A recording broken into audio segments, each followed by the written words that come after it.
Indian democracy now viewers எல்லாருக்கும் வணக்கம். நம்முடைய பத்திரிகையாளர் ராமானுஜம் சார் அரசியல் விமர்சகர் இணைஞ்சிருக்காரு. சார் வணக்கம். வணக்கம். தென் சென்னை எடுத்ததிலிருந்தே பின்னடைவு தமிழிசை சவுந்தரராஜன். அதாவது தென் சென்னை வந்து ஒரு பாரம்பரியமான தொகுதின்னு சொல்லுவாங்க. அறிவாளிகள், புத்திசாலிகள், உயர்தட்ட வர்க்கம், பிராமணர்கள் அதிகமாக இருக்கணும். அப்படிப்பட்ட ஒரு தொகுதியில் தான் ஒரு சாதாரண நடிகை வைஜெயந்திமாலா ஜெயிச்சாங்க. அது என்ன கேட்டகரியில் தென் சென்னை மக்கள் ஓட்டு போட்டாங்க யாருக்கும் தெரியாது. அந்த தமிழிசை சவுந்தரராஜனை பொறுத்த வரைக்கும் தமிழக மக்களுக்கு ரொம்ப பிடிச்ச ஒரு கேரக்டர். ஒரு தனிப்பட்ட தமிழிசை சவுந்தரராஜன், ஒரு மருத்துவர் சவுந்தரராஜன் எல்லாருக்குமே பிடிக்கும்.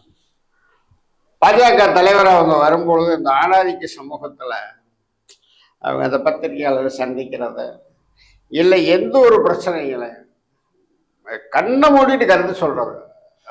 குட்டி குமரேனந்தனா தான் அந்த அம்மா டிராவல் ஆனாங்க. பலகட்ட பிரச்சனைகளை சந்திச்சாங்க கருத்து ரீதியா சோசியல் மீடியாவில். அவங்க அளவுக்கு இல்லை அதைத்தான் சொல்றது. அவங்க ஒரு குட்டி குமரேனந்தனா தான் டிராவல் ஆனாங்க.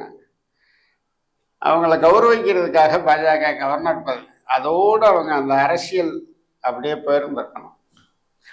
மீண்டும் அரசியலுக்குள்ள நீங்க நேற்று வரைக்கும் கவர்னர் ராஜினாமா பண்ணிட்டு இன்னைக்கு வர்றீங்க. தென் சென்னை மக்கள் யோசிப்பாங்க, லெவல் எங்கம்மா போயிருந்தேன்னு.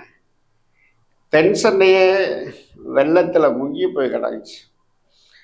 தமிழ்நாடு அரசன் கத்திச்சு, கதறிச்சு, கெஞ்சிச்சு, கூப்பாடு போடுச்சு, நிவாரண நிதியை கொடுக்கடான்னு. ஒத்த பைசா கொடுக்கல மத்திய அரசு. அன்னைக்கு இந்த தமிழிசை சவுந்தரராஜன் என்ன பண்ணாங்க, இல்லை பாஜகவாவது மத்திய அரசுக்கு ஒரு வேண்டுகோள், ஒரு அறிக்கை கொடுக்குறீங்க, கொடுக்கலாம், கடமையை செஞ்சுருக்கணும். இப்படி எதுவுமே செய்யாமல் நீங்கள் திடீர்னு வந்து பொசுக்கு நிற்கிறீங்க. இங்கே ஏற்கனவே தென் சென்னைக்கு வந்து அதிமுக கடுமையாக போராடிட்டு இருக்கு. ஸோ இங்கே இருக்கக்கூடிய பாஜக அரசியல், உள்கட்சி அரசியல் இதெல்லாம் சேர்ந்து, அதாவது தமிழச்சி தங்கப்பாண்டியனா தமிழிசை சவுந்தரராஜனா அப்படிங்கிற மாதிரியான ஒரு இதை கொண்டு வரதுக்கு முயற்சி பண்ணாங்க. ஆனால் இப்போ இவங்க மூணாவது இடத்துக்கு தான் வரக்கூடிய சூழல் இப்போ இருக்கு. காரணம் இவங்களுக்கான ஃபீல்டு ஒர்க்கு கீழே கட்சின்ற கட்டமைப்புங்கிறது ஒன்று இருக்கணும்ல. நீங்கள் ஒரு 10 வண்டியில் கொடியை கட்டிட்டு ஏன்னு போகிறது வேற.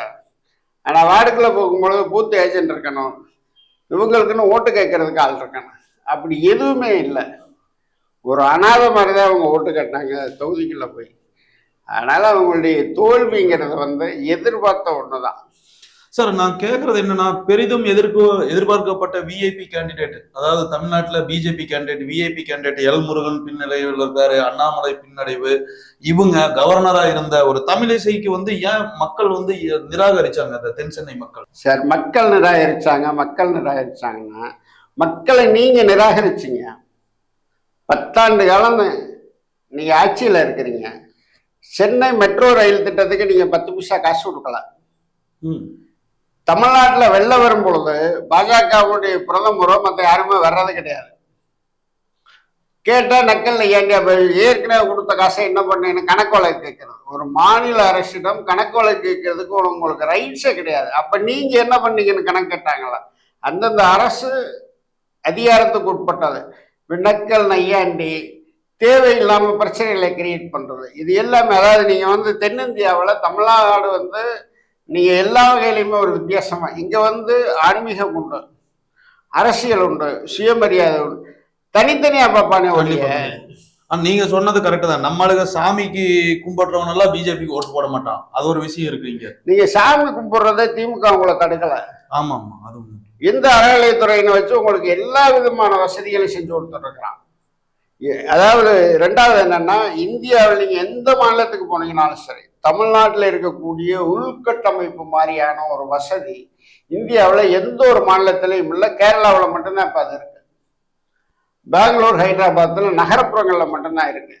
இதை வசந்தபாலன் சமீபத்தில் வந்து அவர் ஒரு படம் வந்து ஒரு வெப்சீரிஸ் சம்பந்தமா பேசிட்டு இருக்கும்போது அதில் பகிரங்கமா ஓப்பன் டிக்ளேரே பண்ணாரு. வட இந்திய மாநிலங்களுக்கு அப்புறம் தமிழ்நாட்டுக்கு வந்தா சொர்க்கம் மாதிரி இருக்கு அப்படின்னு சொன்னார். நீங்க பீகார், அஸ்ஸாம், ராஜஸ்தான்லாம் போனீங்கன்னா ஒரு 2ஆம் தர சிட்டிக்கு போறது கூட நீங்க வந்து மூச்சு திணறி போகணும். அப்படித்தான் ரோடு வசதி இருக்கு. அப்படிங்கும்போது இந்த 10 ஆண்டு காலத்துல தமிழ்நாட்டினுடைய வளர்ச்சி திட்டங்களுக்கு பாஜக என்ன பண்ணுச்சு? அதை சொன்னீங்கனாலே தென்சென்னை மக்கள் ஓட்டு போட்டுருவானே. நீங்க ராமர் கோயில் கட்டுறது ஒரு வேலையா? நான் கேட்கிறேன். காலையில எந்திரிச்சேன், பல்லு வளர்க்கணும், டிஃபன் சாப்பிட்டேன், தூங்கணும், இது வேலை. இது அன்றாட வேலை. நீ என்ன அச்சீவ் பண்ண மக்களுக்கான திட்டங்களை? எதுவுமே பண்ணல. நீங்க கடைசியா தேர்தல் வரப்போகுது, தென்சென்னை தொகுதி புறம் தண்ணிக்குள்ள மூங்குது. அப்போது பிரதமர் வந்திருக்கணும்ல. நீங்க தேர்தலுக்கு 7 முறை வர்றீங்க. தேர்தல் முடிஞ்சு நீங்க வந்து ஒட்டுமொத்த இந்தியாவுடைய ஊடகத்தினுடைய கவனத்தை நீங்க போன தடவை இமாச்சல பிரதேசத்துக்கு கோயிலுக்கு போனீங்க, வைஷ்ணதேவி கோயிலில் போய் அது ஒரு ட்ராமா பண்ணீங்க. இப்போ தென்னிந்தியாவுக்கு வந்து உங்களை விவேகானந்தர் மாதிரி உறவு வச்சுக்கிட்டு, ஏன்னா அவர் துறவியா போறதுக்கு முன்னுக்கு விவேகானந்தர் பாறையில தான் உட்காந்து தியானம் பண்ணார். மோடி வந்து இதுதான் கடைசி தேர்தல். பாஜக ஒரு வேலை ஜெயிச்சு ஆட்சிக்கு வந்தா கூட மோடி பிரதமர் கிடையாது. அதாவது வந்து தொடர்ந்து உங்களுக்கு தமிழ்நாட்டை பொறுத்த வரைக்கும் இவங்க பின்னடைவு தான், 3வது இடம் தான் நிறைய இடங்கள்ல இருக்காங்க. ஆனா வட மாநிலங்கள் எல்லாமே அவங்க முன்னிலை வகிக்கிறாங்க. பாரத பிரதமரா மோடி வந்து 3வது முறை அமர்றது ஏறக்குறைய கன்ஃபார்மா தான் போயிட்டு. அதாவது இப்ப காலை நிலவரத்தை தான் நீங்க பேசிட்டு இருக்கிறீங்க. என்ன பெட்டி உடைக்க வேண்டியது இருக்கு, என்ன வேண்டியதெல்லாம் இருக்கு. கள நிலவரம் எப்படி போகும்னு சொல்ல முடியாது. ஆனா தமிழ்நாடுங்கிறது வந்து தேர்தல் அறிவிக்கப்பட்ட அன்னைக்கு சாலிடா 40 திமுக தான் அப்படிங்கிறது கன்ஃபார்மான ஒரு விஷயம். அதுல 1-2 சீட் அவங்க எடுத்திருக்கிறதுக்கான வாய்ப்புகள் இருந்துச்சு. ஆனா அதை கெடுத்தது அண்ணாமலை. நன்றி.